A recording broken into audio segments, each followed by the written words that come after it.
r/EntitledParents, episode 24. Karen wants to sue me now over the post from the Jeep accident. For previous post please visit https://entitled_medipont.com/r/EntitledParents/comment/d79AE3/Karen_medicom Karen read my post, who knew? I certainly didn't. I just received a direct message from Karen in all caps as expected. She basically said that how I already destroyed her car and left her penniless and her children starving. I'm suing her over this, and now she wants me to take down the post because it defaces her, she said, and I quote, "You know this is illegal, right? You have no right to talk like this about me. You already wrecked my car that I have to pay out of pocket now for. If you don't take this down immediately, I will report you and sue you for attacking me." I explained to her that neither was her real name mentioned nor the place where this happened. The only thing mentioned was her car and how she was being a big asshole, but no, she threatened to sue me for defacing her beautiful reputation. How? So yeah, that happened. I advised her against this, but she said that she had my license plate number, and if this post is not gone by tomorrow I will be receiving some papers. I'm not worried at all. She doesn't have a case as I didn't mention anywhere her name or any revealing info at all, but if there is anything I missed that can cause me a problem, please tell me, as I really don't wanna take a wrong step. PS for all the ones asking, yeah, the Wrangler and I are fine. It was built to take a punishment, and so was I. I also contacted the shopkeeper who has agreed to pass me the recording. Entitled kid steals my work and presents it as her own, forgetting that I have years worth of evidence. In secondary school, I started making the groundwork for a book I want to publish someday. Next May, it'll officially be 6 years in the making, so I have put a lot of time into it. Tolkien spent 13 years working with barely 5 races and a single continent, while I'm not just working with multiple continents, but at least 18 separate realms, each with their own calendars, seasons, how gravity works, around 7 different magic systems, over 100 separate races, thousands of relevant animals, history regarding the races and stuff like that. Not to mention biomes, original biomes, planet size, solar system shape, constellations. Basically, I've put a lot of work into this. Every now and again, I show this off to my friends or my teachers, so they can either help me, give critical feedback, or things along those lines. The teacher, who I'll call Nice Teacher, NT, had been a real help regarding grammar and so on. I know that no author is perfect and that's what editors are for, but I want to be proud of my work, and I'm a bit of a perfectionist. To make sure I don't accidentally screw up my Word documents, I have everything saved on 2 pen drives. One is 50 gig and the other is 14 gig. The 50 gig is never to leave the house, so I use the 14 gig as a sort of transporter to other computers to do work on it. Now that's been explained, time to talk about the swollen anal sponge that is Ek. She too is an aspiring writer, but unlike myself, she is aiming towards doing another Twilight or Hunger Games. I'll let her know that, if she did her own thing, she wouldn't be drowned in the copies upon copies of the same story, but with different people. The writing business is cutthroat and vicious, and by standing out, the audience is more likely to notice your work than Twilight 99.88876. Ek appeared to have taken this advice well, but as I have all the social graces of a broken chair, I must have missed something, because she didn't really want to talk to me after that. Around that time, there was a sudden rumor sprung from the gutters that I was a plagiarist and that I was homophobic. Being the daughter of a lesbian, I don't really see the logic of that, but I ignored it. I had better things to do with my time. One a Tuesday or a Monday, I was with NC who was helping me regarding why specific races lived in specific countries. I won't go into detail because we'll be here all millennia, but I made some good progress. I automatically sent it to myself via email because I'm extremely paranoid about losing work, and yet I somehow forgot my drive. It wasn't the first time I'd done this, hence why I have 2 of them, and the 50 gig never leaves the house. Best to lose only a day's work than over a year's worth. I was saddened that I had lost it, but it never occurred to me that someone would use that work. I had to ask my mom for money to get a new one because I'm broke, and it was a 16 gig, not much difference, but it suited its purpose. When I told Ek about this, while we were in the same class, she gave sympathy and then started talking about the book she wanted to make. She had some fun ideas, not gonna lie, but she didn't have any evidence of such work. I told her to write it all down, but she said that she had gotten a new flash drive, can never remember their names, and it would be fine. I never connected the dots, so I gave a little bit of praise over it. She then started talking about a competition surrounding concepts, or whatever that was coming up, and it sounded good, so I thought about entering along with her. I wrote a short story about a folktale or campfire story that'd be in my book at some point for some fun and entered. I didn't expect to win, I was just there for some fun. Ek, obviously, entered as well. When everyone gathered in the assembly to hear the winners and what work they provided that lead to such a victory, I was curious. I was sitting on my own because the rumors about me being a plagiarist and homophobe were still going around for whatever reason, one kid even telling me to leave out of fear I'd steal their work. That kid entered a dystopia about Peppa Pig, so I'm not sure what I was supposed to steal. And when it was announced that Ek had won, I was congratulatory despite not winning. A sore loser isn't going to get far in life, after all. But when she proudly read out what she had written, my heart froze. She read out a very short draft I'd made about one of my characters, and how they felt after their species just got out of civil war, and how tense it was. It was unmistakable. The country's name, the character's name, the species name, the mentioning of certain locations, I was horrified. Finally, the Lego pieces clicked.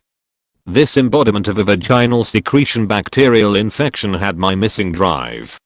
I was so angry that I left and proceeded to have a crying fit in the bathroom because of what Ek had changed about it. The character mentioned had gone from a hardened war hero to an edgy teen in love with the character who started the bloody war in the first place, which had ended the lives of millions for her own selfish gain. It felt like my baby had been mutilated. I confronted Ek about what she had done and wanted to know why she'd done such a thing, but she pretended ignorance and went to the principal, P, of our bloody school to complain that I was stealing her work. I was called to P's office along with my mom and the mom of Ek, who was an entitled mound of dog feces. Because my memory is rather poor, I can't fully say what was said, but I'm sure most of you are familiar with it. The M went into a rant about how evil I was, how her daughter was so perfect her shit didn't smell and so on. She reached full Mr. Edit screeching until P threatened to make her sit outside to shut her up. P wouldn't expel either of us as she wanted, but she wanted this to be done with as she takes plagiarism very seriously. She asked Ek first about the situation, and she painted me as some kind of neo-Nazi, while throwing in a homophobic slur here and there with her mom, is grinning like she has no cheeks. My mom, of course, was horrified at such language being used so casually. P was obviously annoyed with it herself. She turned to me and asked my side, and I said that Ek was filled with more crap than Manya. I, admittedly, fell into the rabbit hole of rants about how angry I was that a character I had worked hard to build had been butchered so horribly to fulfill the fantasy of a nobody. M got furious that I would dare insinuate that her daughter lied, then my mom got mad that she was yelling at me, and Ek got mad at me for making her mom mad, and I returned the favor.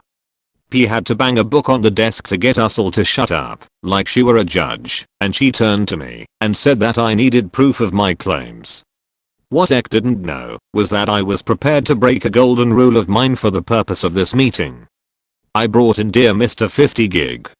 I had it inside my wallet that was chained to my pants so it couldn't be stolen, and put it in front of P1, turned to Ek and told her, politely, to suck on my breasticles, my way of saying books. At that moment, NT walked in to give the P some photocopied sheets of something, and I took my chance. I asked her what we had done a few days ago, and she said she was helping me with name of country that tech claimed was hers. I asked her the name of the hero of the war in that country, and she said the name Ek claimed is hers.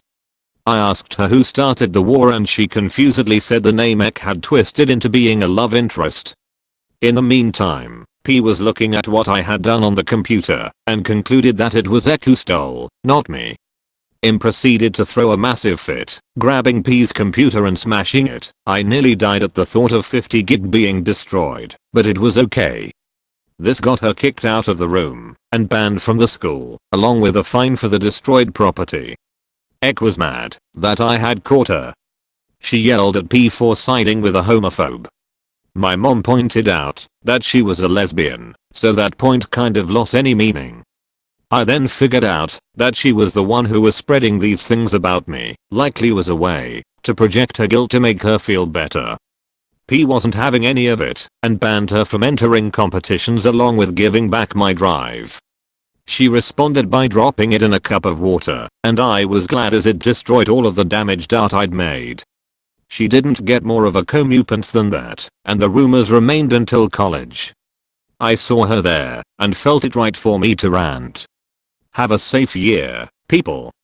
TL, doctor, girl steals my work, claims I stole it, gets an OU card.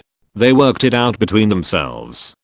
This happened when my daughters were quite young, around 2 or 3. We were living in Silicon Valley, a wonderful place to live but one that has more than a few entitled persons of all ages. I was with one of my daughters at a local children's museum. She was sitting at a table making patterns with a set of shape blocks. If you haven't seen these, they are flat wooden blocks in various geometric shapes, square, triangle, hexagon, diamond, etc. that are used to make designs. Shortly after we got there, this older boy, 6 or so, definitely on the older side for the toddler area, and his dad come over. The dad sits down on a bench, and the boy goes to where my daughter is playing. He sits on the table and starts grabbing blocks from my daughter's design and sitting on them. He is not trying to play with them himself. The game here is obviously to take them from the smaller and younger kid. I say to the dad, do you want to do something here?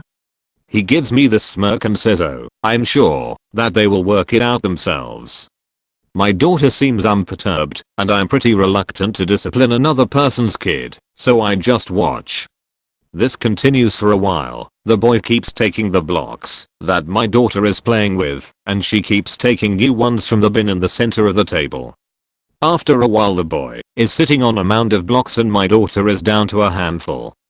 As he is reaching over to grab the last few blocks, my daughter picks up this long pointy diamond shaped block and very calmly shoves it up one of his nostrils.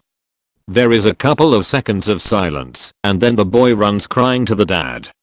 My daughter returns to working on her pattern. Predictably, the dad turns to me, furious, and says, you need to discipline your daughter. I just smiled and said I'm pretty sure that they just worked it out themselves. My wife and I had to explain to the neighbor that our dog is part of our family and no, they can't just have him. Story from AskReddit. A little over a year ago, when my neighbor moved into the townhouse next to us, and things seemed great. Their kids were nice, and overall seemed like they were part of a loving normal home.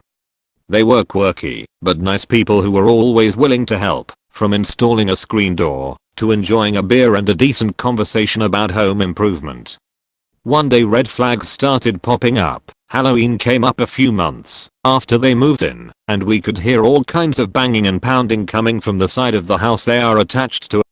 We thought it was just the kids playing and having fun until the father called me crying on the phone about how he was so angry they didn't get invited to a big party at the next house over. The owner of that house has a policy with all the neighbors: if my garage door is open, feel free to stop in and join us. You are always invited. A few weeks later, their kids got the idea that our dog should have sleepovers with them and started asking to walk him sometimes. Which at first we thought was cute, and it was. Until one day, when the kids were asking about having a doggy sleepover once in a while, their mother pulled me away from my wife, and said that it was really unfair that we get to have our dog all week long, and that they have to build their schedule to see him around our lives, and when we were home. I really had no clue what to say, but then she doubled down, insisting that their family should have him on weekends, because I work shift work, and get to see him all week long as much as I want. Our relationship with them ended after we caught one of their kids scratching our cars accidentally, and they told us to call the police when we tried letting them know what happened. We didn't want money or for it to be fixed, we just wanted their kids to be more careful. You call my Down syndrome baby ugly? Give me free stuff. So, I'm an artist. I started my business just a few months ago, and I'm living for it. I was preparing an exhibit for my new gallery, and I was stoked. I waited in my shop, and decided I think I'm gonna draw. People came in, and looked around at my art, hooing and eyeing, asking questions until entitled mother, M, came in. M, wow, those are some pretty pictures. Op, thank you. It's taken me years to finally live my dream. M, you know? It's my daughter's birthday today. Do you think you can draw her a pretty picture? Op, sure. It'll take a bit, since this takes time. What would you like? M, I need a picture of her. I need her smile to be just right. Here M proceeds to show me a picture of her daughter. You could easily tell she has Down syndrome. Op, alrighty, M, I want this done in watercolor. I'll pick it up by the end of today. Op, ma'am. Watercolor is a medium that takes a lot of time to dry and paint. I don't even have my supplies with me. Even so, I charge a $40 down payment on my watercolors. It'll take a few days to do. M, why is your art so expensive? You're overcharging. I'd pay maybe $5 and that's it. Op, I'm sorry, ma'am, but that's my policy. If you want something cheaper I can whip up a pencil portrait for $20. Faces are complex and ific. M, did you just call my baby ugly? Op, excuse me? M started to fume. M, first you try and scam me, and then you say my daughter with Down syndrome is ugly? Op, I never said. M, I demand a piece of art for free. How about that one? She proceeds to point at my most advanced painting. It was done in watercolor, and took months to do. Op, no, that piece is worth well over $100. I can't give it to you. M proceeds to go on a rant why I'm making people pay for mediocre art. How I'm racist because I wouldn't draw her daughter for free.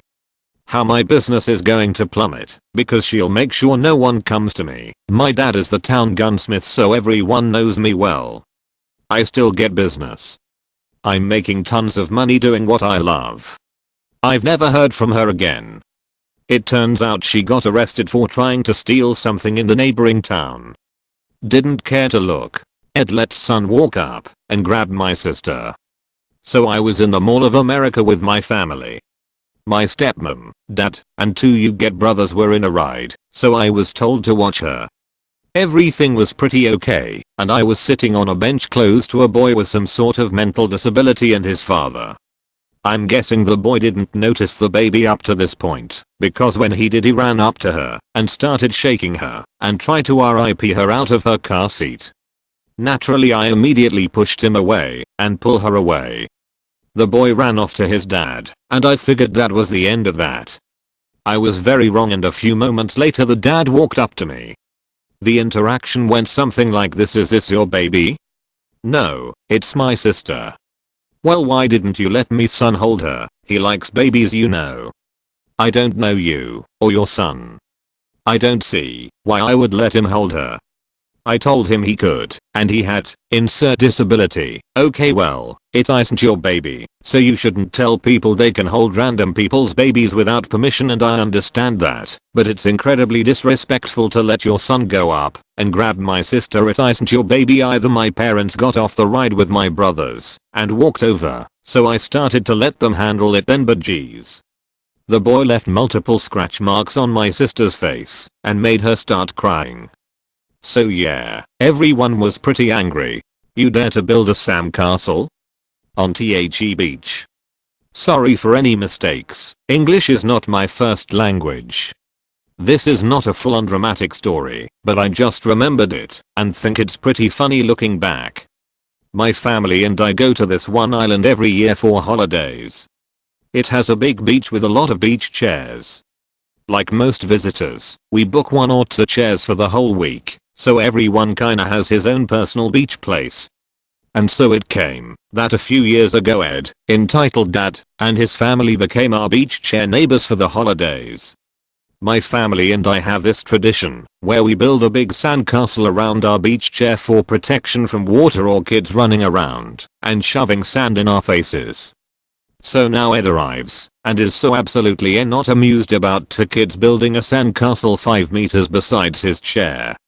He comes running towards us with a real Karen look on his face and starts his complaining.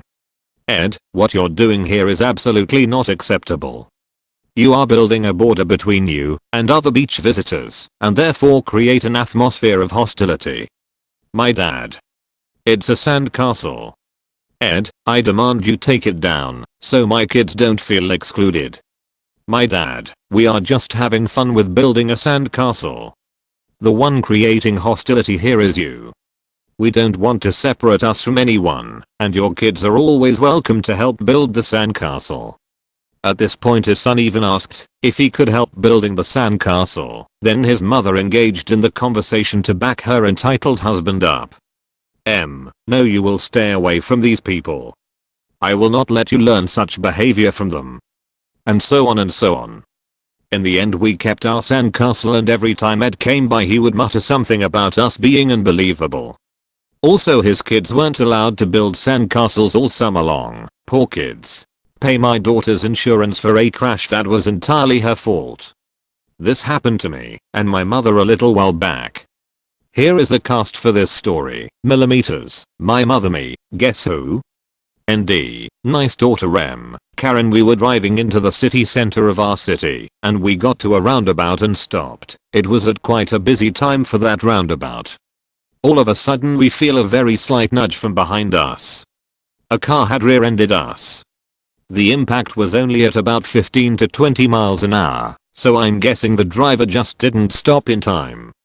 These things happen. Neither me or my mother is hurt, and neither is the driver of the other car. She turns out to be a young driver, ND. We found out later that she's 20, so the same age as me, and she's so nervous throughout the ordeal. We assess the damage to my mother's car and to hers. That's a few scrapes on her front bumper, and one of the nails that holds her number plate on has fallen off. Nothing too nasty. MM's bumper has been dented in, and is slightly hanging off the left-hand side. Nothing too major but something that will need to be sent off to the Ford specialist. She's super nervous as she'd never been in a crash before, neither had I, but my mother had been, so she knew what the story was. They exchanged insurance numbers and took a few photos of the damage to our cars, then set off. Since we weren't at fault, MM's insurance company would pay for the damage done to her car.